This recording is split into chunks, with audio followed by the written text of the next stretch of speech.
সূরা আলে ইমরান এর 17 নম্বর আয়াত তিলাওয়াত করেছি। আয়াতটিতে আল্লাহ তাআলা যারা তাকওয়াবান, যাদের মধ্যে তাকওয়া আছে, তাদের 5টি বৈশিষ্ট্য বা 5টি গুণের কথা উল্লেখ করেছেন। আমরা যদি তাকওয়ার অধিকারী হই, আল্লাহ তাআলা যদি আমাদেরকে তাকওয়ার সম্পদ দান করেন, তাহলে এই 5টি গুণ আমাদের মধ্যে থাকবে। এভাবেও বলা যেতে পারে, এই 5টি গুণ যদি আমাদের ভেতরে থাকে, তাহলে ধরে নিতে পারি যে আল্লাহ তাআলা তাকওয়া আমাদেরকে দান করেছেন। তো এই জন্য এই বিষয়গুলো একটু আমাদের কাছে খোলাসা হওয়ার দরকার।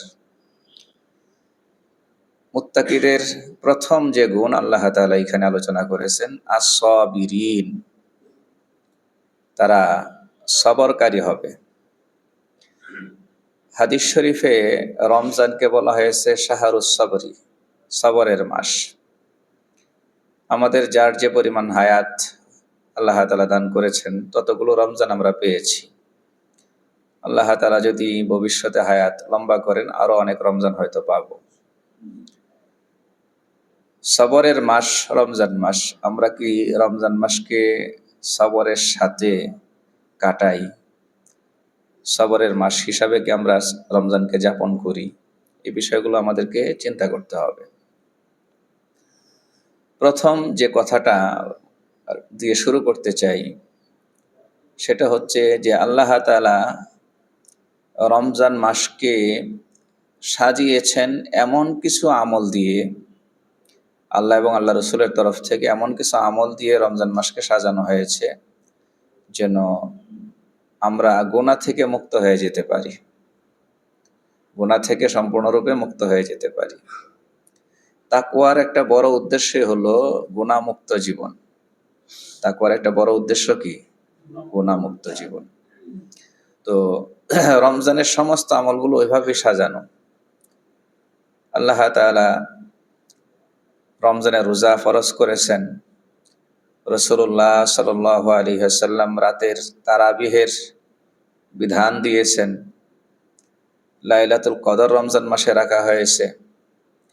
রমজান মাসের এই বিশেষ 3টি আমলের একই ফজিলত ঘোষণা করা হয়েছে হাদিস শরীফে। সিয়ামের যে ফজিলত ঘোষণা করা হয়েছে, রাতের তারাবিহের সেই ফজিলত ঘোষণা করা হয়েছে। লাইলাতুল কদরের ইবাদতেরও একই ফজিলত ঘোষণা করা হয়েছে। রাসূলুল্লাহ সাল্লাল্লাহু আলাইহি ওয়াসাল্লাম বলেন, মান সামা রমাদানা ঈমানান ওয়া ইহতিসাবা গুফিরা লাহু মা তাকাদ্দামা মিন যামবিহি। যে ব্যক্তি রমজানের সিয়াম পালন করবে ঈমান এবং বিশ্বাসের সাথে এবং সওয়াবের আশা পোষণ করে, ফজিলত কি? গুফিরা লাহু মা তাকাদ্দামা মিন যামবিহি, তার জীবনের অতীতের সকল গুনাহ মাফ করে দেওয়া হবে। তারাবিহের ব্যাপারে রাসূলুল্লাহ সাল্লাল্লাহু আলাইহি ওয়াসাল্লাম বলেছেন, মান কামা রমাদানা ঈমানান ওয়া ইহতিসাবা গুফিরা লাহু মা তাকাদ্দামা মিন যামবিহি। যে ব্যক্তি রমজানের রাতে তারাবিহের সালাত আদায় করবে, নামাজ আদায় করবে, ফজিলত কি? তার অতীতের সকল গুনাহ মাফ করে দেওয়া হবে। লাইলাতুল কদরে ইবাদত করার ফজিলত, রাসূল সাল্লাল্লাহু আলাইহি ওয়াসাল্লাম বলেন, ওমান কামা লাইলাতুল কদরি ঈমানান ওয়া ইহতিসাবা গুফিরা লাহু মা তাকাদ্দামা মিন যামবিহি। যে ব্যক্তি লাইলাতুল কদরে ইবাদত করবে, তার অতীতের সকল গুনাহ মাফ করে দেওয়া হবে। এই হাদিসগুলো যদি আমরা একটু খেয়াল করি, তাহলে লক্ষ্য করব যে একই ফজিলত, গুনাহ মাফ করে দেওয়া হবে, অতীতের সকল গুনাহ মাফ করে দেওয়া হবে, সিয়াম পালনের দ্বারাও, তারাবিহের দ্বারাও, লাইলাতুল কদরের ইবাদতের দ্বারাও। তাহলে বোঝা গেল এটা একটা গুরুত্বপূর্ণ বিষয়।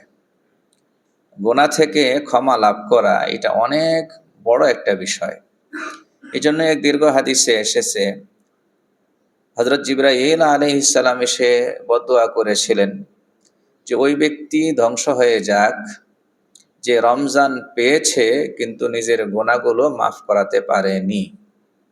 রাসূলুল্লাহ সাল্লাল্লাহু আলাইহি ওয়াসাল্লাম এই বদদুয়াকে সমর্থন করে তিনি আমিন বলেছেন। রাসূলুল্লাহ সাল্লাল্লাহু আলাইহি ওয়াসাল্লাম কি বলেছেন? আমিন বলেছেন। ফেরেশতারা যা করে আল্লাহর তরফ থেকেই করে, ফেরেশতারা নিজের এখতিয়ারে কোনো কিছু করে না। তাহলে যে ফেরেশতা বদদুয়া করলো, জিবরাইল আলাইহিস সালাম বদদুয়া করলেন, এটা নিশ্চয় নিজের তরফ থেকে না। কার তরফ থেকে? আল্লাহর তরফ থেকে। আর রহমাতুল লিল আলামিন দয়ার নবী সাল্লাল্লাহু আলাইহি ওয়াসাল্লাম তিনি এই বদদুয়াতে আমিন বলেছেন, বিষয়টা অবশ্যই করার মতো চিন্তার বিষয়। তো এখানে বান্দাদেরকে খুব কঠিনভাবে সতর্ক করা হয়েছে যে রমজান মাসে যেন ক্ষমা হাসিল হয়ে যায়, রমজান মাসে যেন মাগফিরাত কি হাসিল হয়ে যায়। এটা ছোট করে দেখার বিষয় না, এটা অনেক গুরুত্বপূর্ণ বিষয়। আমরা হয়তো ক্ষমার বিষয়টা বুঝি না যে এই ক্ষমাটা এত গুরুত্বপূর্ণ কি। কিয়ামত দিবসে যখন ক্ষমার ঘোষণা বান্দা পেয়ে যাবে সবচেয়ে বেশি খুশি হবে, এবং বান্দার এটাই তামান্না থাকবে যে আল্লাহ তাআলা আমাকে ক্ষমা করেছেন কিনা। সূরা ইয়াসিন আমরা প্রতিদিন তেলাওয়াত করি। এখানে একটা ঘটনা এসেছে যে আল্লাহর প্রেরিত বান্দাগণ রসুলগণ এসে এক এলাকায় দাওয়াতের কাজ করছিলেন, মানুষগুলো কথা শুনছিল না। তারপরে এই এলাকার এক প্রান্তিক এরিয়া থেকে একজন লোক এসে নবীদের সমর্থনে লোকদেরকে বুঝিয়েছিল, কিন্তু পাল্টা এই লোকটাকে এলাকার লোকেরা আঘাত করে মেরে ফেলেছিল। তো এই লোকটাকে আল্লাহ তাআলা জান্নাত দান করছেন, ক্ষমা করছেন। তো এই লোক তার অনুভূতিটা কোরআনে আসছে, সূরা ইয়াসিনের তরজমা যারা পড়েন তারা পেয়ে গিয়েছেন নিশ্চয়। এই লোকটা তার অনুভূতি প্রকাশ করছে, হারে আমার সম্প্রদায় যদি জানতো যে আল্লাহ তাআলা আমাকে ক্ষমা করে দিয়েছেন এবং আমার জন্য জান্নাতের ফয়সালা করেছেন, তাহলে এই বেচারা প্রথম প্রতিক্রিয়া ব্যক্ত করতেছে কি, যে আমার সম্প্রদায় যদি জানতো যে আমি নবীদের পক্ষে থাকার কারণে আল্লাহ তাআলা আমাকে ক্ষমা করে দিয়েছেন, তা বোঝা গেল এইটা হলো সবচেয়ে বড় সংবাদ যে আল্লাহ তাআলা ক্ষমা করে দিয়েছেন। তো আল্লাহ তাআলা আমাদেরকে বানিয়েছেন মহাব্বত করে, এটা আমরা সবাই অনুভব করি, হয়তো বুঝিও, হয়তো শুনিও, হয়তো যে আল্লাহ তাআলা আমাদেরকে মহাব্বত করে বানিয়েছেন। শুধু ইবাদতের জন্য তো ফেরেশতারাই যথেষ্ট ছিল, ঠিক না? মহাব্বত করে বানিয়েছেন। তো আল্লাহ তাআলা আমাদেরকে মহাব্বত করে, আমরাও আল্লাহকে মহাব্বত করব। দূরত্ব তৈরি করে শুধু এই গুনাহ, দূরত্ব তৈরি করে কিসে? গুনাহ। তো এই জন্য গুনাহ যদি কলব থেকে পরিষ্কার করা যায় আল্লাহর ক্ষমার দ্বারা, তাহলে ওই দূরত্বটা ঘুচে যায়, দূরত্বটা ঘুচে যায়। এই জন্য খেয়াল করবেন, যেদিন গুনাহ হয়নি, আমাদের সব দিন একরকম যায় না নিশ্চয়। যেদিন গুনাহ হয়নি ওই দিন অন্তরের অবস্থা কিন্তু একরকম থাকে, সবকিছুই ভালো লাগে। নামাজ পড়তে ভালো লাগে, মসজিদে হাজির হতে ভালো লাগে, আল্লাহর নাম নিতে ভালো লাগে, এমনকি মানুষের সঙ্গে কথাবার্তা বলতে, আচরণ করতে ভালো লাগে। ঘরের লোকজনের সঙ্গেও কথাবার্তা বলতে ভালো লাগে। আমার সাথে যাদের সম্পর্ক আছে কাজের ক্ষেত্রে, কর্মক্ষেত্রে, তাদের সঙ্গে কথা বলতে ভালো লাগে। কেউ যদি ফোন করে তাও বিরক্ত হই না, স্বাভাবিকভাবে কথা বলতে পারি, কারণ কলব ঠিক আছে আজকে। আর যেদিন হয়তো গীবত করেছি অথবা অন্য কোনো গুনাহ করেছি, চোখের গুনাহ করেছি, নানান রকম গুনাহ আমাদের দ্বারা হয়, এদিন আগে এটার প্রভাব পড়ে এই অন্তরের মধ্যে, অন্তরটা কেমন যেন শক্ত হয়ে যায়। এর মানে আল্লাহর সঙ্গে দূরত্ব তৈরি হয়েছে। তো এই দূরত্বের প্রভাবটা পড়ে সবকিছুতেই পড়ে। এবার কোনো কিছুই আর ভালো লাগে না, কোনো কিছুই আর ভালো লাগে না। এই জন্য একটা ফার্সি কবিতা আছে, हर चीज में लज्जत है अगर दिल में मजा हो। উর্দু, ফার্সি না। हर चीज में लज्जत है अगर दिल में मजा हो। অন্তর যদি ঠিক থাকে তাহলে সবকিছুর মধ্যেই ভালো লাগা কাজ করে। অন্তরটাই যদি নষ্ট হয়ে যায় তাহলে বড় জটিল বিষয়। উলফত মে বরাবর হে ওয়াফা হু কে জফা হু। আল্লাহর সঙ্গে মহাব্বতের সম্পর্কটা যখন ঠিক থাকে তখন হালাত যায় আসে, হালাত সবসময় একরকম থাকবে না। আমরা সবসময় সুস্থ থাকবো বা আমাদের পরিবারের সবাই সবসময় সুস্থ থাকবে এমনটা না। কিছু বিপদ, কিছু সমস্যা, কিছু সংকট, এগুলো আমাদের দুনিয়ার জীবনের এই সাধারণ বিষয় আসবেই। কিন্তু এই ভালো অবস্থায় হোক অথবা বিপদের অবস্থায়, সংকটের অবস্থায় হোক, আল্লাহ তাআলার সঙ্গে যদি কলবের অবস্থা ভালো থাকে তখন আমি ভালো থাকি, আমার সবকিছু ঠিক থাকে। তো এটা দুনিয়ার জীবনে আমরা খেয়াল করলে বুঝতে পারবো যে কোন দিন আমার সঙ্গে আল্লাহ সম্পর্কটা ভালো আছে আর কোন দিন আমি গুনাহ করে দূরত্ব তৈরি করছি, এটা দুনিয়াতেই বুঝতেছি। তো এই জন্য আমাদের জীবনের সবচেয়ে বড় সমস্যা যদি বলি, বা সকল সমস্যার গোড়ায় যে সমস্যা, সেটা হলো যে গুনাহ। অন্তরের মধ্যে গুনাহের ছাপ আছে, অন্তঃশক্ত হয়ে গেছে। হাদিস শরীফে আসছে আল্লাহ তাআলা কলবকে বানিয়েছেন আয়নার মতো স্বচ্ছ। তো একটা গুনাহ করলে সেখানে একটা কালো দাগ পড়ে যায়। নুকিতাত ফিহি নুকতাতুন সাউদা, কালো দাগ পড়ে যায় একটা। তো দুইটা গুনাহ যদি হয়ে যায় তাহলে দুটা কালো দাগ, তিনটা গুনাহ হয়েছে তিনটা কালো দাগ, চারটা গুনাহ হয়েছে চারটা কালো দাগ। গুনাহ যত বেশি হয় কলবটা তত কি হয়ে যায়, এই দাগে দাগে অন্ধকার হয়ে যায়।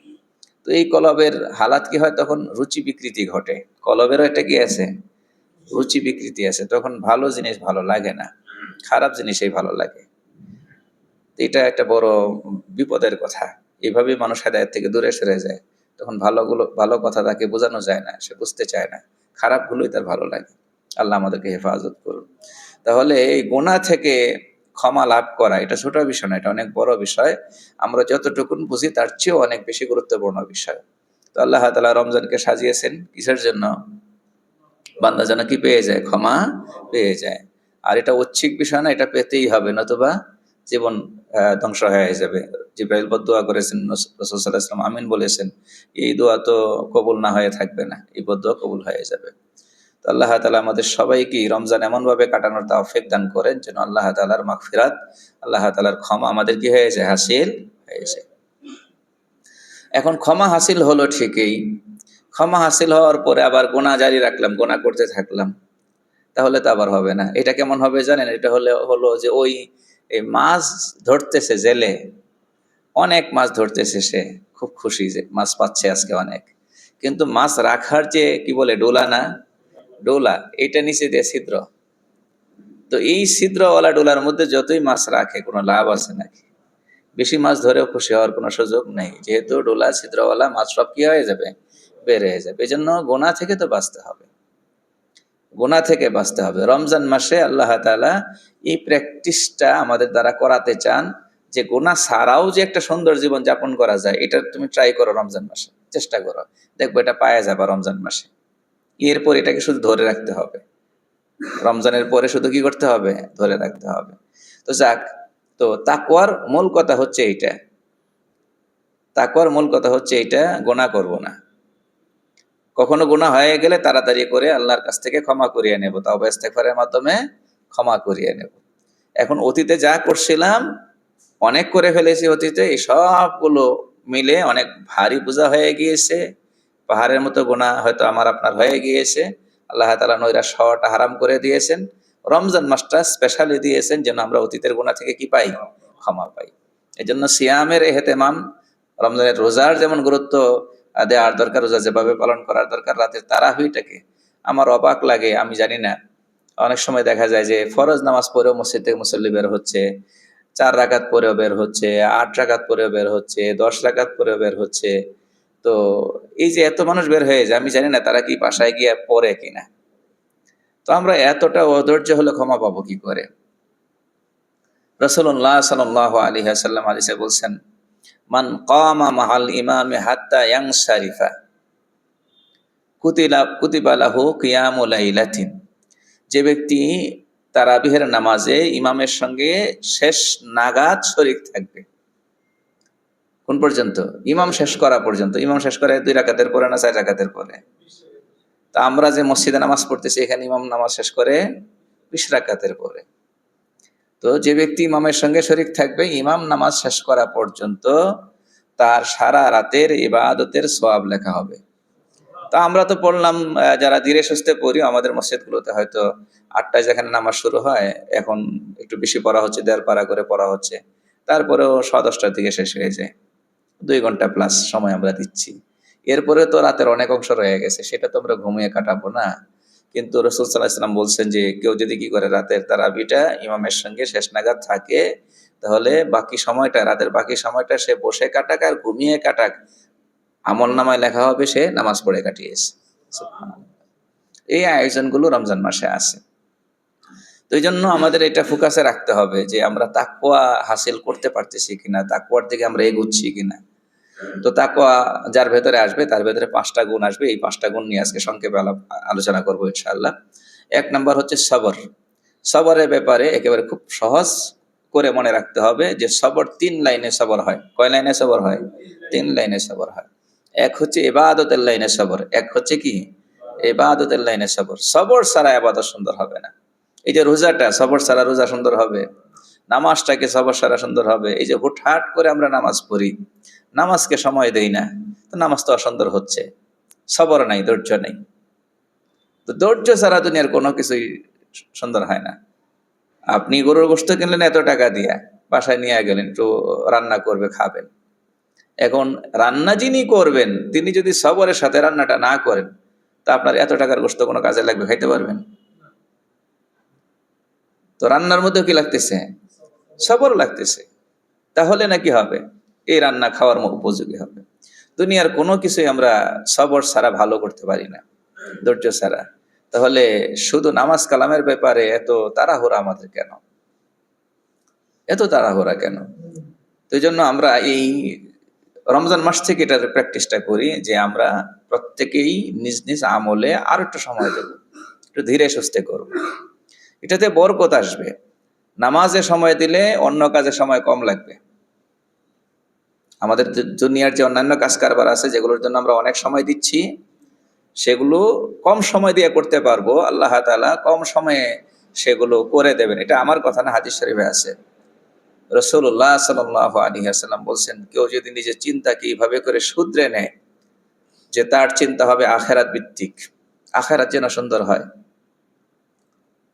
এই জন্য ইবাদত সে সুন্দর করতেছে, তাহলে আল্লাহ তাআলা তার দুনিয়ার কাজগুলোকে হাতের মুঠায় এনে দেবেন, অল্পতে হয়ে যাবে, অল্প সময় হয়ে যাবে। আর যদি দুনিয়ার চিন্তাকে বড় বানায়, আমলের লাইনে উদাসীনতা, আখিরাতের চিন্তা তার কম, দুনিয়ার কাজকেই কাজ বানাইছে, তাহলে আমি কাজগুলোকে বিক্ষিপ্ত করে দেব, সে যতই চেষ্টা করুক গুছিয়ে আনতে পারবে না। আমি এর একটা দৃষ্টান্ত অনেক সময় দিয়ে থাকি। আমি ছোটবেলায় দেখতাম আমার আব্বা মোরগকে খাসি করতেন। মোরগ খাসি করা হয়, এটা আপনারা হয়তো মুরব্বীরা জানতে পারেন। তো আমি একটা জিনিস খেয়াল করতাম, এটা এখন আমার মাথায় আসে। তো যে মোরগটা খাসি করতেন, একটা বা দুইটা একসঙ্গে থাকতো, এগুলো অনেক বড় হইতো। তো আব্বা যখন খেতে বসতেন, তো এই মোরগটা তখন কাছে আসতো, আসলে গরম ভাতের লোকমা বানিয়ে মোরগের মুখে তুলে দিতেন। বলেন দেখি, একটা মোরগের পেট কতটুকু বড় থাকে? 2-3 লোকমা খাইলে তার পেট ভরে গেছে না? এইবার সে রাজার হালে ঘুরে শুধু, নাকি? আচ্ছা, বাড়িতে আরো তো মোরগ মুরগি থাকছে, ছিল না? ছিল। সেগুলো সারাদিন এক কাজ কি করে? পেট ভরার জন্য খাবার খুঁজে বেড়ায়, এখানে ওখানে, ওখানে একটু একটু পায়। হ্যাঁ, এরকম না কারবারটা? তাহলে এই মোরগ তার খাবার নিয়ে চিন্তা করা লাগে না, সারাদিনের খাবার লোকমা বানায়া মালিকে খাওয়াই দিচ্ছে অল্প সময়ের ভেতরে। কেন? যেহেতু মালিকের প্রিয়। আর বাকিগুলো সাধারণ, এজন্য তাদের খাবার, পেট ভরার খাবারটা সারাদিন অল্প অল্প করে খুঁজে খুঁজে খুঁজে খুঁজে খাওয়া লাগতেছে। তা আমাদের দুনিয়ার কাজ আল্লাহ সহজ করলেই তো সহজ হবে। আর আল্লাহ যদি সহজ না করেন, একদিনের কাজ 3 দিন ঘুরেও শেষ করতে পারবো না। হয় না এরকম অনেক সময়? হয়। সহজ কাজ কেন জানি কঠিন হয়ে যায়। আবার অনেক সময় দেখা যায় অনেক কঠিন কাজ কেমনে জানি কি হয়ে গিয়েছে, সহজ হয়ে গিয়েছে। তো এই বিষয়গুলো আমাদের একটু চিন্তায় আনতে হবে। সবর লাগবে। আমরা সবর করবো কোথায়? ইবাদতের লাইনে সবর লাগবে। নামাজ, বিশেষ করে সবরের সাথে নামাজ 1 নাম্বার। 2 নাম্বার হচ্ছে গুনাহের লাইনে সবর। সবরের মূল অর্থ হচ্ছে হাফসুন নফস, আত্মনিয়ন্ত্রণ, নিজেরা কন্ট্রোল করা, নিজেরা কন্ট্রোল করা। গুনাহের প্রতি আকর্ষণ মনের মধ্যে আসে, কারণ আমাদেরকে যে আল্লাহ মন দিয়ে বানিয়েছেন, কোরআনের ভাষায় নফস, এই নফসের 3 অবস্থা। এক হচ্ছে আন-নাফসুল আম্মারা, কোরআনে কারিমে আসছে সূরা ইউসুফের মধ্যে নফসে আম্মারার আলোচনা। নফসে আম্মারা মানে যে অন্তর শুধু পাপ কাজের প্রতি আকর্ষণ বোধ করে, পাপ কাজের প্রতি বান্দাকে টেনে নিয়ে যায়, পাপ কাজের প্রতি উদ্বুদ্ধ করে। স্বাভাবিক অবস্থা সবার মনে এরকমই থাকে, পাপের প্রতি তার আকর্ষণ কি থাকে, বেশি থাকে। তো এইটারে যদি একটু ওই যে সাধনা, মুজাহাদা, সবর, একটু কষ্ট করে ওষুধ খাওয়ার মতো করে কষ্ট করে যদি আবাদতে লাগিয়ে রাখা যায়, তখন আস্তে আস্তে তার একটু উন্নতি হয়, তার প্রমোশন হয়। তখন সে বুঝে যে আসলে তো নেক কাজের মধ্যেই মজা, আবাদতের মধ্যেই আসল স্বাদ, জীবন এখানে সহজ, এখানে সুন্দর, এখানে তৃপ্তিময়। তখন সে আবাদতের প্রতি আকর্ষণ বোধ করে। গুনাহ যে খারাপ এটাও সে বুঝে ফেলে, যে গুনার মধ্যে অতৃপ্তি আছে, গুনার দ্বারা অন্তর কঠিন হয়ে যায়, গুনার দ্বারা অস্থিরতা তৈরি হয়, সবকিছু কেমন কেমন যেন লাগে, এটুক সে বুঝে। তখন সে কি করে, আবাদত করতে পারলে খুশি হয়, আর গুনাহ হয়ে গেলে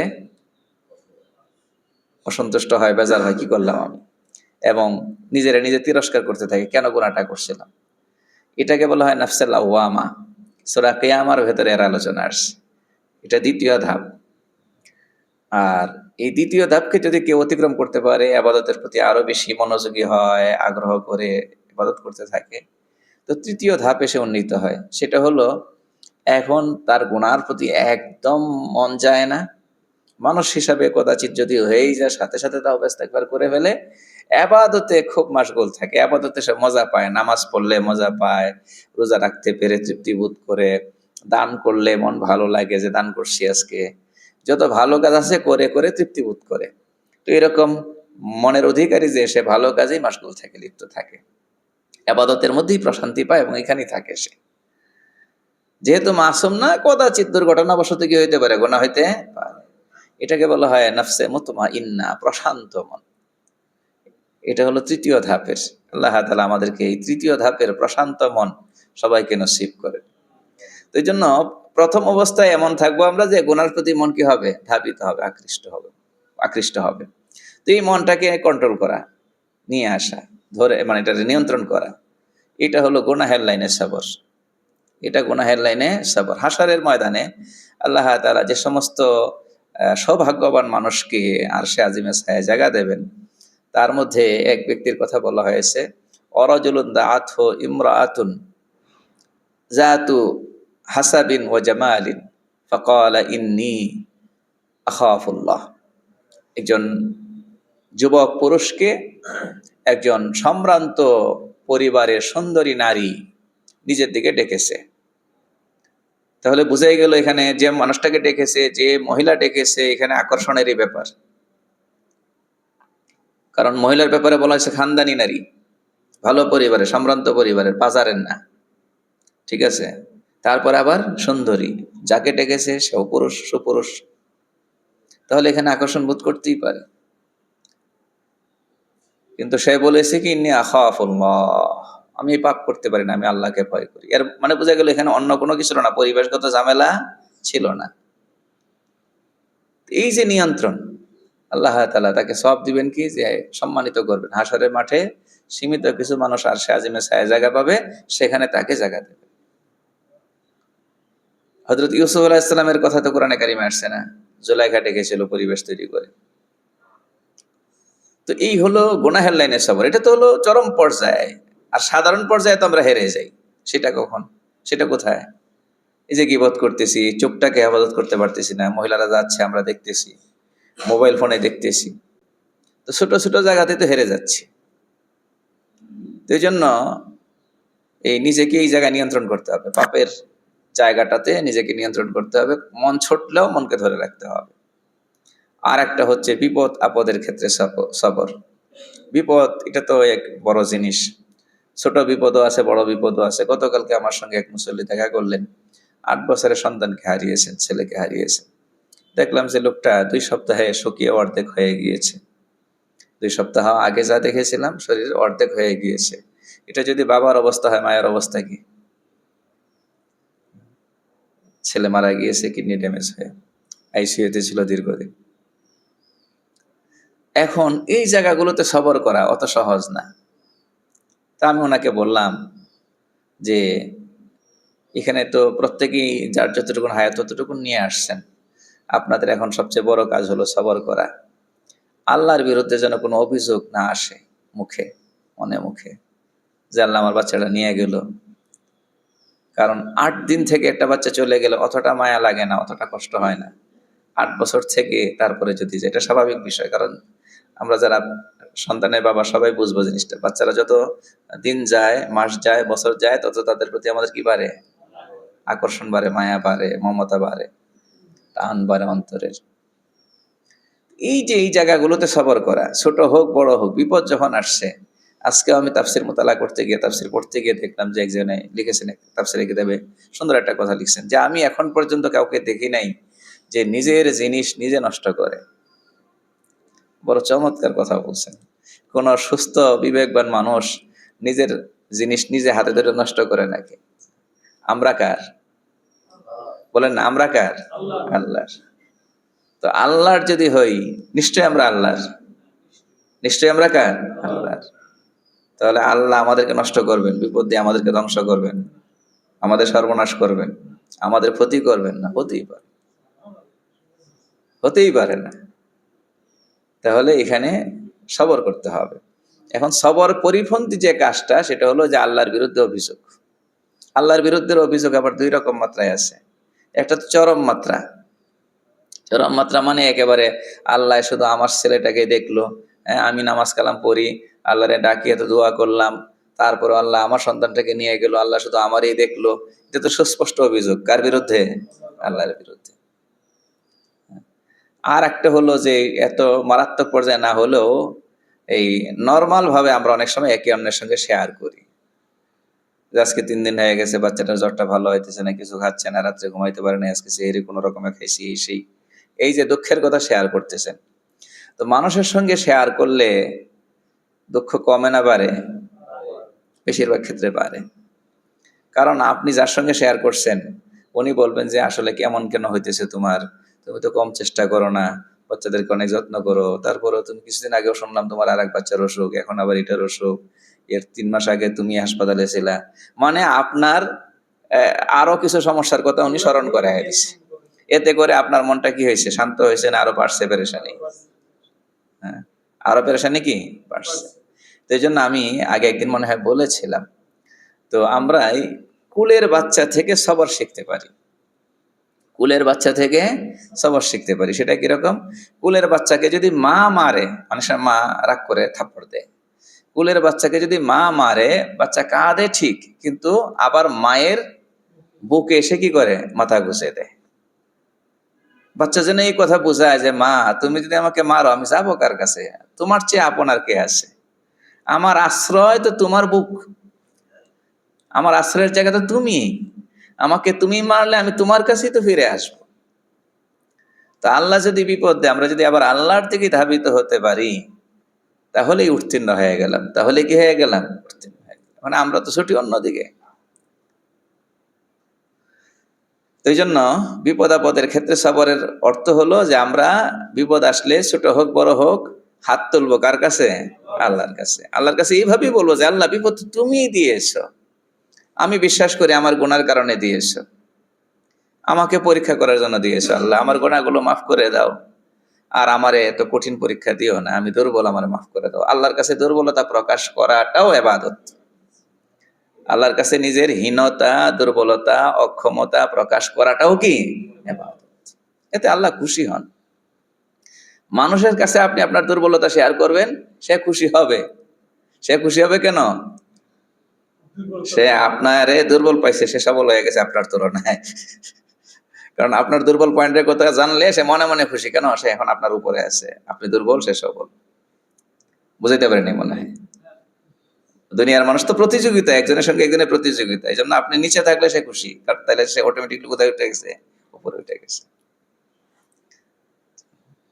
তার আপনার প্রতি মমতা বাড়ছে, এই কথা না। কিন্তু আল্লাহর কাছে নিজের দুর্বলতা, অক্ষমতা, অপারগতা প্রকাশ করলে আল্লাহ খুশি হন, মানে আল্লাহ ঘনিষ্ঠ বানায় নেন, প্রিয় বানায় নেন।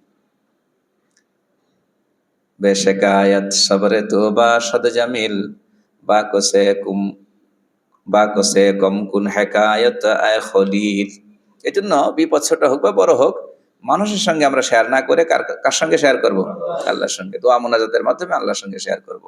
হ্যাঁ, মানুষের সঙ্গে যৌক্তিক পরামর্শ যদি কারো কাছে করা লাগে, কারোর সাথে করা লাগে, অবশ্যই শেয়ার করব। আমাদের হিতাকাঙ্ক্ষী যারা আছে তাদের সঙ্গে পরামর্শ করার দরকার, পরামর্শ করব। ডাক্তারের কাছে বলার দরকার, ডাক্তারের কাছে বলবো। এগুলো তো যৌক্তিক জায়গা বলার মতো। এমনি দুঃখ শেয়ার করা, শুধু মানুষ কয় দুঃখ নাকি বললে হালকা হয়, মনের কষ্ট অন্যের সঙ্গে বললে কি হয়? হালকা হয়। আমিও মানলাম যে অন্যের সঙ্গে শেয়ার করলে কি হয়? হালকা হয়। তবে সেই অন্য যেন মানুষ না হয়, কে হয়? আল্লাহ হয়। আল্লাহর কাছে মন খুলে মোনাজাতের মধ্যে সব কথা বলা যায় না। আপনি যদি শেষ রাত্রে বলেন তাহলে তো কোনো কথাই নেই। আল্লাহর কাছে যদি চোখের পানি ফেলায়া বলা যায়, তাহলে দোয়া কবুল হলো কি হলো না এত কিছু আপনার চিন্তায় আনতে হবে না। দেখবেন যে অনেকটা মন কে হয়ে গেছে, হালকা হয়ে গেছে। তাহলে এক নম্বর হচ্ছে তাকওয়ার অধিকারী লোকদের ভেতরে সবর থাকবে, ইবাদত সবরের সাথে, ধৈর্যের সাথে সুন্দরভাবে পালন করবে। গুনাহের লাইনে সবর থাকবে, মানে আত্মনিয়ন্ত্রণ, গুনাহ করতে যাবে না। আর বিপদ আপদের লাইনে সবর, এর মানে কারো কাছে অভিযোগ করবে না। কার কাছে বলবে? আল্লাহর কাছে বলবে। এক নম্বর সবর। দুই নম্বর ওয়াসাদিকিন, সত্যবাদী হবে। সত্যবাদী আমরা শুনলেই মনে করি যে এটা শুধু মানুষের সঙ্গে কথাবার্তায়, আচরণে আমরা সত্যবাদী। এই সিদক কোরআনের ভাষা, হাদিসে আসছে। সিদক এর এক সম্পর্ক আল্লাহর সঙ্গে। সিদক এর মানে হচ্ছে সত্য বা বাস্তবতা। এটা অনেক জায়গায় আছে। ইমানের লাইনে একটা কি আছে? সত্যবাদিতা আছে। সত্য বলতে কি বোঝায়? সত্য হচ্ছে আমার কথার সাথে বাস্তবের কি থাকা? মিল থাকা। যদি কথার সাথে বাস্তবের মিল না থাকে, তাহলে এটারে কি বলি না? আমরা সত্য বলি না, কি বলি? মিথ্যা বলি। এখন আমি যদি আপনাকে বলি যে আমি আজকে এশার নামাজটা আপনার সঙ্গে আপনার মহল্লার মসজিদে পড়ব, তাহলে এই কথাটা সত্য না মিথ্যা কখন প্রমাণিত হবে? এশার নামাজের সময়। ঠিকই যদি এশার নামাজে আপনার সাথে গিয়ে আপনার মহল্লার মসজিদে পড়ি, তাহলে আমার এই কথা কি হলো? সত্য হলো। আর যদি ওখানে গিয়ে না পড়ি, তাহলে কি হলো? মিথ্যা হলো। তো এখন এই ইমানের লাইনে সত্যতা মানে আমি মুখে বলছি যে আমি আল্লাহকে বিশ্বাস করি, মুখে বলছি যে জান্নাত স্বীকার করি, বিশ্বাস করি, মুখে বলছি জাহান্নাম বিশ্বাস করি, এই মুখে সব বললাম, ঠিক আছে, অন্তরে হয়তো রাখলাম, কিন্তু আমলের সাথে কি নেই? মিল নেই।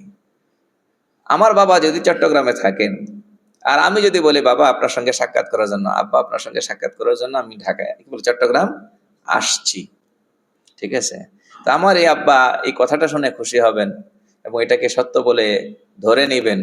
আমি যাব, চট্টগ্রামে যাব, এটাই হবে বাস্তব। কিন্তু আমি যদি চট্টগ্রামের গাড়িতে না উঠে উঠি সিলেটের গাড়িতে উঠি, আমার বাবা থাকেন কোথায়? চট্টগ্রামে। আমি গাড়িতে চড়ছি কি বলে? গাড়িতে উঠছি চট্টগ্রামে যাব বাবার সঙ্গে সাক্ষাৎ করতে, কিন্তু গাড়ি কোনটা? সিলেটে। তাইলে আমি সত্যবাদী হলাম কি করে?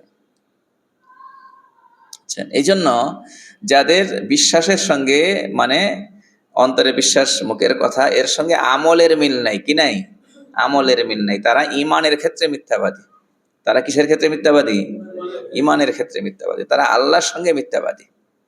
আর মানুষের সঙ্গে মিথ্যা বলার ব্যাপারটা তো আমরা বুঝি। হাদিস শরীফে মিথ্যা বলাকে কঠিন ভাবে নিষেধ করা হয়েছে। কোরআনে কারিমে আল্লাহ তাআলা মূর্তি পূজার সঙ্গে মিথ্যার প্রসঙ্গকে উল্লেখ করছেন। কিসের সঙ্গে?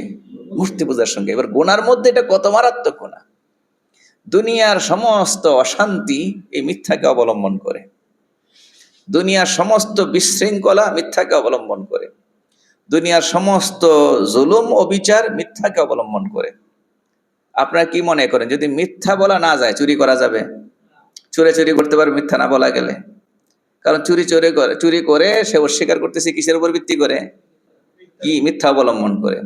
দুর্নীতিবাজরা যে দুর্নীতি করে, যদি মিথ্যা বলা না বলা যেত, তাহলে কি দুর্নীতি হজম করতে পারতো? কথা বলেন না।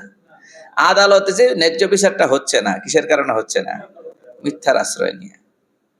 হ্যাঁ, তো পরিবারের ভেতরেও যত ঝামেলা তৈরি হয়ে আছে, হ্যাঁ, আমাদের পরিবারের ভেতরেও, সেখানেও দেখবেন যে মিথ্যার আশ্রয় নিয়ে নিয়ে কি করা হচ্ছে?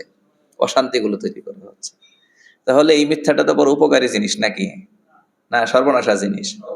তো সর্বনাশা জিনিস তো আল্লাহ তাআলা হারাম করবেনই। এজন্য এটা এত মারাত্মক ভাবে হারাম করা হয়েছে। আসিদকু ইউনজি ওয়াল কিযবু ইউহলিক। সত্য মানুষকে মুক্তি দেয় আর মিথ্যা ধ্বংস করে। এই জন্য এই মিথ্যার আশ্রয় আমরা না নিই কোনো ক্ষেত্রে। ইমানের লাইনে সত্য, সত্যবাদী হওয়া সেটা তো বোঝাতে পারছি। কর্মের সঙ্গে কি থাকতে হবে? বিশ্বাসের মিল থাকতে হবে, বিশ্বাসের সঙ্গে কর্মের মিল থাকতে হবে।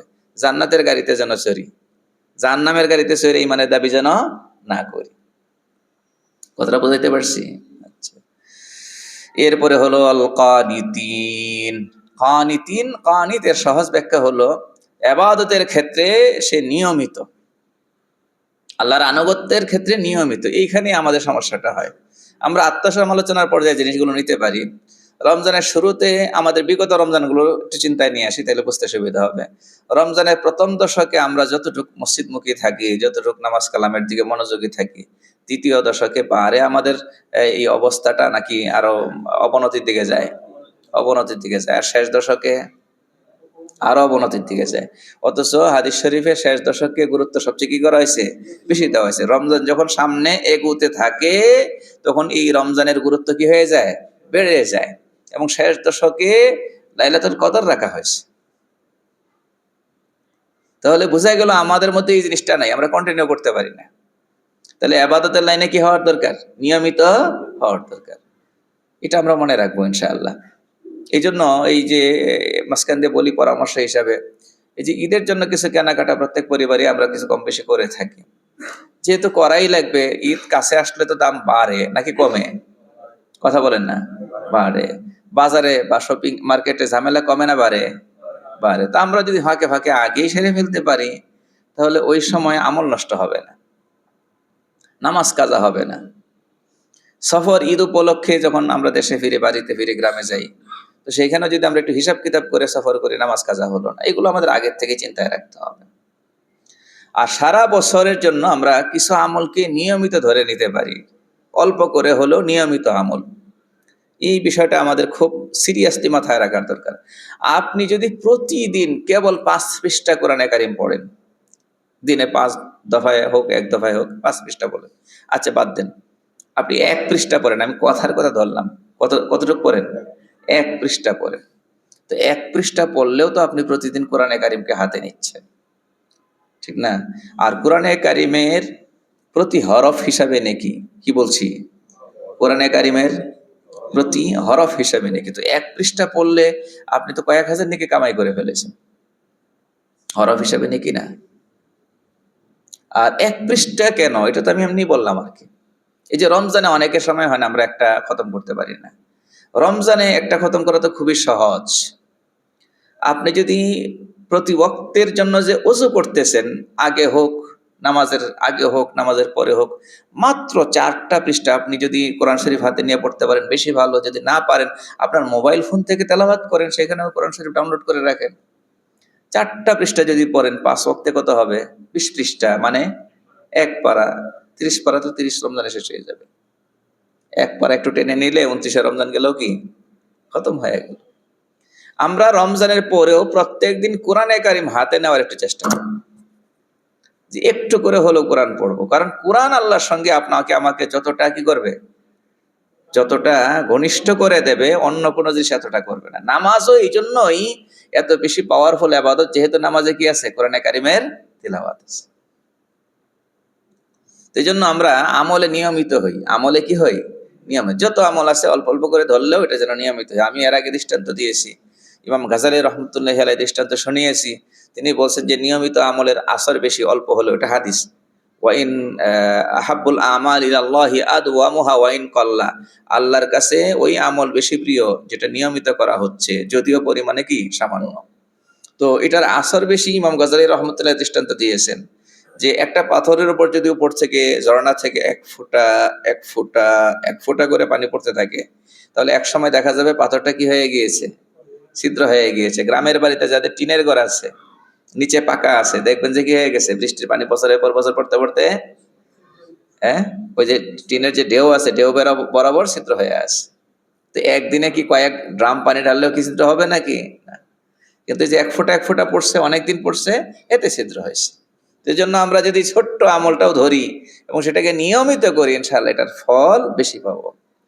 আচ্ছা, তারপরে ওয়াল মুস্তাগফিরিনা ওয়াল মুনফিকিন, 4 নাম্বার গুণ। 1 নাম্বার ছিল সবর, 2 নাম্বার হলো সত্য বলা, হ্যাঁ, আমলে সত্য হওয়া, কথায় সত্য বলা, সত্যবাদী হওয়া, আমলে সত্যবাদী হওয়া, কথায় সত্যবাদী হওয়া, আর 3 নাম্বার হলো আমলে নিয়মিত হওয়া, আর 4 নাম্বার হচ্ছে ওয়াল মুনফিকিন, খরচ করা। খরচ করার যতগুলো জায়গা আছে, খরচ করার এক জায়গা হলো নিজের জন্য খরচ করা, পরে হলো নিজের পরিবারের জন্য খরচ করা, এরপরে হলো আত্মীয় স্বজনের জন্য খরচ করা, ঠিক না? হ্যাঁ, তারপরে হলো আল্লাহ তাআলা আরো যে সমস্ত খাত নির্ধারণ করে দিয়েছেন, জাকাত ফরজ হলে জাকাত আদায় করা, হজ ফরজ হলে হজ আদায় করা, হ্যাঁ, ফিতরা আদায় করা, কুরবানি করা। আল্লাহ তাআলা যেসব জায়গায় খরচ করতে বলেছেন সব জায়গায় অকৃপণ হয়ে খরচ করা। কৃপণ মানুষকে আল্লাহ তাআলা পছন্দ করেন না। কৃপণ মানুষকে আল্লাহ তাআলা কি করেন না? পছন্দ করেন না। মানুষেরা পছন্দ করে শুধু, নাকি? না, মানুষে পছন্দ করে না। কৃপণ মানুষকে মানুষে পছন্দ করে না। এমনকি যদি স্বামী কৃপণ হয় তাহলে বউ কি করবে না? পছন্দ করবে না। আর কৃপণ হয়ে কোনো লাভ নাই। কৃপণ হয়ে কি নাই? লাভ নেই। কথা বুঝতে পেরেছেন? স্রোত আছে এমন নদী কি শুকায় কোনোদিন? বলেন না। পুকুর শুকায় যায়। এই যে শীতকালে গ্রামে গিয়ে দেখবেন অনেক পুকুর কি পানি শূন্য, কিন্তু স্রোত আছে এমন নদী কি হয় না? শুকায় না। ওই নদী শুকিয়ে যেতে পারে যেটা স্রোত নাই, মানে ওটা একদিক দিয়ে বাঁধ আছে, কোনো জায়গায় হয়তো বাঁধ আছে, কিন্তু স্রোতওয়ালা নদী শুকায় না, কারণ এখানে আসতে থাকে পানি, একদিক দিয়ে বেরিয়ে যাচ্ছে আর একদিক দিয়ে পানি কি ঢুকছে। তো যারা কৃপণ নয়, দান করে, তাদের হাতে আসতে থাকে, দেয় কে? আল্লাহ। এটা সহিহুল বুখারীতে আসছে রাওয়ায়াত, আনফিক ইবনা আদম উনফিকা আলাইক, আদম সন্তান তুমি খরচ করতে থাকো জায়গা মতো, আমি তোমাকে দিতে থাকবো। তাহলে এটা কি হয়ে গেল? স্রোতওয়ালা নদীর মতো না? এমনকি দুজন ফেরেশতা প্রতিদিন দুনিয়াতে অবতরণ করে, এই দুই ফেরেশতা দুইটা দোয়া করতে থাকে, একটা দোয়া একটা বদদোয়া। এক ফেরেশতা দোয়া করে আল্লাহুম্মা আতি মুনফিকান খালাফান, আয় আল্লাহ যারা দান করে তাদেরকে দানের বদলা দিতে থাকেন। তাদেরকে দানের বদলা বলতে শুধু সওয়াব না, এটা হলো তার স্থলবর্তী দেন, মানে যেটা দিয়েছে এটার জায়গায় আরেকটা দেন, রিপ্লেস করে দেন। আর একজন বদদোয়া করে কি, ও আতি মুমসিকান তালাফান, আর যে ধরে রাখছে কৃপণ মানুষ, ছাড়ে না হাত থেকে, পকেট থেকে টাকা বের করে না, হাত থেকে টাকা আউট করে না, ফেরেশতা বদদোয়া করে আল্লাহ তার এই সম্পদ ধ্বংস করে দেন, বরকত শূন্য হয়ে যায়। তাহলে কৃপণ হইয়া মানুষের কাছে ঘৃণ্য হইলাম, আল্লাহর কাছে ঘৃণ্য হইলাম, এই রাস্তা অবলম্বন না করে ওইটা করতে পারি, কোনটা? হ্যাঁ, খরচ করলাম, বেহুদা খরচ না, প্রয়োজনীয় জায়গা খরচ করলাম, যে জায়গা খরচ করলে নেকি লেখা হবে, সওয়াব লেখা হবে, ওই জায়গা খরচ করলাম, ইনশাআল্লাহ আল্লাহ খুশি হবেন। ওয়াল মুস্তাগফিরিনা বিল আসহার, 5 নাম্বার গুণ হচ্ছে শেষ রাত্রে তারা আল্লাহর কাছে গুনাহ মাফ চায়, ক্ষমা চায়। তো আল্লাহর কাছে ইস্তেগফার করা মানে গুনাহ মাফ চাওয়াকে আরবিতে বলা হয় ইস্তেগফার করা। এটাই শেষ পয়েন্ট। আমি আগেও বলেছিলাম রমজানকে আল্লাহ সাজিয়েছেন এমন আমল দিয়া যে আমরা কি করতে পারি যেন ক্ষমা পেয়ে যাই, মাগফিরাত পেয়ে যাই। এই আল্লাহর কাছে ক্ষমা চাওয়াটা, এটাকে আরবিতে কি বলা হয়? ইস্তেগফার। তো ইস্তেগফার এর সময় নির্দিষ্ট নাই মূলত। আপনি যখন খুশি তখনই কি করতে পারেন? ইস্তেগফার করতে পারেন। ওযু থাকলেও করতে পারেন, ওযু ছাড়াও করতে পারেন। আপনি হাঁটা চলা অবস্থায় ইস্তেগফার করতে পারেন, বসা অবস্থায় ইস্তেগফার করতে পারেন, যে কোনো সময় যে কোনো অবস্থায়। এমনকি শরীর নাপাক, গোসল ফরজ হয়ে আছে, তখনও ইস্তেগফার করা যাবে, নিষেধ নেই। ইস্তেগফার সব সময় করা যায়, তবে ইস্তেগফারের একটা খুবই সুন্দর উপযুক্ত সময় আছে, সেটা হলো শেষ রাত্র। সেটা কোনটা? শেষ রাত্র। যেমন এখানে বলা হয়েছে ওয়াল মুস্তাগফিরিনা বিল আসহার, যারা জান্নাতি বান্দা, নেক বান্দা, তাকওয়ার অধিকারী বান্দা, তাদের 5 নাম্বার গুণ হচ্ছে তারা শেষ রাত্রে আল্লাহর কাছে গুনাহ মাফ চাইতে থাকে, ইস্তেগফার করতে থাকে। সূরা জারিয়াতে আল্লাহ পাক এই নেক বান্দাদের কথা বলতে গিয়ে বলছেন ওয়াবিল আসহারি হুম ইস্তাগফিরুন, তারা শেষ রাত্রে কি করে? ইস্তেগফার করে। তো কোরআনে কারিমে 2 জায়গায় আসছে। আচ্ছা, এখন এই রমজান মাসে আমরা শেষ রাত্রে জাগি কিনা? রমজান ছাড়া অন্য মাসে সীমিত আল্লাহর নেক বান্দা আছে যারা শেষ রাত্রে উঠতে পারে, তাহাজ্জুদ পড়ে।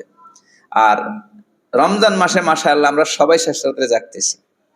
তাহলে এই আয়াতের উপর আমলকারী হওয়ার জন্য আমাদের একটা খুব সুন্দর সময় হলো কোন মাস? রমজান মাস। তো রমজান মাসে ইস্তেগফার করতে থাকা কোন সময়? সেহরির সময়। তো ইস্তেগফার করার জন্য আপনি ঘুম থেকে ওঠার পর থেকে ইস্তেগফার মুখে রাখতে পারেন। কারণ ইস্তেগফারের জন্য একটু আগেও বলছি কি জরুরি না? ওযু জরুরি না। অবশ্য এই আয়াতের এক তাফসীর হচ্ছে ওয়াবিল আসহারি হুম ইস্তাগফিরুন ওয়াল মুস্তাগফিরিনা বিল আসহার। এর এক তাফসীর হচ্ছে যে নামাজ পড়ে। কারণ নামাজের ভেতরে ইস্তেগফার আছে। নামাজের ভেতরে কি আছে? ইস্তেগফার আছে। নামাজ রাসূল সাল্লাল্লাহু আলাইহি ওয়াসাল্লাম রাসূল সাল্লাল্লাহু আলাইহি ওয়াসাল্লাম নামাজের ভেতরে যে সমস্ত দোয়াগুলো পড়তেন এর মধ্যে অনেক দোয়াই ছিল ইস্তেগফারের দোয়া। তো আমরা সাধারণত সব দোয়া ওরকম শিখতে পারি না বা পড়ি না। তারপরে দোয়া মাসুর হিসাবে যে দোয়াটা পড়ি, কোনটা সেটা? আল্লাহুম্মা ইন্নী যালামতু নাফসি যুলমান কাসীরা। এটা তো ইস্তেগফার। আয় আল্লাহ, আমি আমার উপর অনেক অবিচার করেছি, অনেক গুনাহ করেছি। ওয়া মা ইয়াগফিরু যুনুবা ইল্লা আনতা। আপনি ছাড়া আল্লাহ এই গুনাহগুলো কে মাফ করবে? আমি আপনার কাছে ফিরে আসছি, আমার মাফ করে দেন। এভাবে করে এটার অর্থটা এই সম্পূর্ণ গুনাহ মাফ চাওয়া হয়েছে কার কাছে? আল্লাহর কাছে। তাহলে আমরা এই নামাজের ভেতরে ইস্তেগফার করতেছি। তো ওই তাফসীর অনুযায়ী নামাজ পড়া চাই। যে এখানে ইস্তেগফার করতে শেষ রাত্রে যে ইস্তেগফার করতে বলা হয়েছে, নামাজ পড়তে বলা হয়েছে। আচ্ছা, শেষ রাত্রে নামাজ পড়লে এই নামাজের নাম কি? তাহাজ্জুদ। কি? তাহাজ্জুদ। তাহাজ্জুদের ফজিলতের কথা তো আমরা কম বেশি শুনি। তো জন্য শেষ রাত্রে যেহেতু খাবার খেতে উঠলাম, তো একটু সময় করে সুবহে সাদিক হওয়ার আগ পর্যন্ত সময়ের ভেতরে ২ রাকাত হোক, ৪ রাকাত হোক, ৬ রাকাত হোক, ৮ রাকাত হোক, ইচ্ছে করলে আমরা পারি না পড়তে? পড়তে পারি। আর মুখে ইস্তেগফার রাখতে পারি। হযরত আনাস বিন মালিক রাদিয়াল্লাহু তাআলা আনহু তিনি বলেছেন, তাফসীর ইবনে কাসিরে আসছে যে আমাদেরকে আদেশ করা হয়েছিল আমরা যেন সেহরির সময় অন্তত ৭০ বার ইস্তেগফার করি। কতবার? শেষ রাত্রে যেন ৭০ বার ইস্তেগফার করি। এই ৭০ বারের এক অর্থ তো হলো আপনি গণে গণে ৭০ বারই পড়লেন। আর এক ব্যাখ্যা আছে ৭০ বার মানে বহুবার। এই যে আমরা অনেক সময় বলি না, কই এক কাজ আমি ৭০ বার করব নাকি? ৭০ বার মানে একটা সংখ্যা আছে আমাদের দেশে এরকম বলার মধ্যে ১০০০ বার, ১০০ বার, ১৭ বার, ১৪ বার, এরকম কিছু সংখ্যা আছে যেখানে মূলত সংখ্যাটা কি থাকে না, উদ্দেশ্য থাকে না, বহুবার বোঝানো উদ্দেশ্য হয়। তো আরবিতে এর মধ্যে একটা কি আছে? ৭০ আছে। তো এখন এটা বললাম এই জন্যই, কারণ আপনি ঘুম থেকে ওঠার পরে যখন কি করতেছেন, ওই যে বিশেষ করে মা বোনেরা এই যে খাবার পরিবেশন করতেছে, রান্না একটু তরকারি গরম করতেছে, এর ভিতর দিয়ে মুখে ইস্তেগফার করতে পারে। তো সেই সময় তো আর কি করা যাবে না, গণনা করা যাবে না। তো আমার তো গণনা করা জরুরি কিছু না। ওই দিন বলেছিলাম গণনা করার জন্য আল্লাহর ফেরেশতা আছে না নাই? আছে। তো আমরা গণনা ছাড়াও করতে পারি ইস্তেগফার, আবার গনে গনেও করতে পারি। রাসূল সাল্লাল্লাহু আলাইহি ওয়াসাল্লাম অনেক সময় গনে গনে ইস্তেগফার করছেন। আমরা গনে গনে করতে পারি। অপশন আছে না নাই? আছে। তো এই ৫টা গুণ বিশেষভাবে আমরা রমজান মাসে নিজেদের মধ্যে আনার চেষ্টা করি। ১ নাম্বার হলো ৩ লাইনের সবর। ১ নাম্বার কি? ৩ লাইনের সবর। মনে আছে না? ইবাদতের লাইনে সবর, গুনাহ বর্জনের লাইনে সবর, বিপদের ক্ষেত্রে সবর। আর ২ নাম্বার হচ্ছে সত্যবাদী হওয়া। ঈমানের ক্ষেত্রেও সত্যবাদী হওয়া, আল্লাহর কাছে সত্যবাদী বান্দা হওয়া। আবার মানুষের সঙ্গেও কথা কাজে কি হওয়া? সত্যবাদী হওয়া। আর নাম্বার ৩ হচ্ছে ইবাদতে নিয়মিত হওয়া। ইবাদতে কি হওয়া? নিয়মিত হওয়া। ঠিক আছে? আমরা যে আমলগুলো করি ফরজ, ওয়াজিব, সুন্নতে মুআক্কাদা সহ নফল আমলও যদি অল্প স্বল্প শুরু করি সেটার মধ্যে কি হওয়া? নিয়মিত হওয়া। আর নাম্বার ৪ হচ্ছে খরচের ক্ষেত্রে কৃপণ না হয়ে আল্লাহ সন্তুষ্ট হন, নেকি লেখা হয়, সওয়াব লেখা হয়, ওইরকম জায়গায় উদার মনে কি করতে থাকা? খরচ করতে থাকা। আর নাম্বার ৫ হচ্ছে ইস্তেগফার করা, বিশেষত শেষ রাত্রে। বিশেষত কি? শেষ রাত্রে। এটা রমজানেও, রমজান ছাড়া অন্য মাসেও। রমজানে এটা আমাদের জন্য, সবার জন্য সহজ সুযোগ নিয়ে আসছে। কারণ রমজানে আমরা শেষ রাত্রে অবশ্যই কি করতেছি? জাগতেছি। আল্লাহ তাআলা এই বলা কথাগুলোর উপর আমাদেরকে আমল করার তৌফিক দান করুন। দরুদ শরীফ পড়ি। আল্লাহুম্মা সাল্লি আলা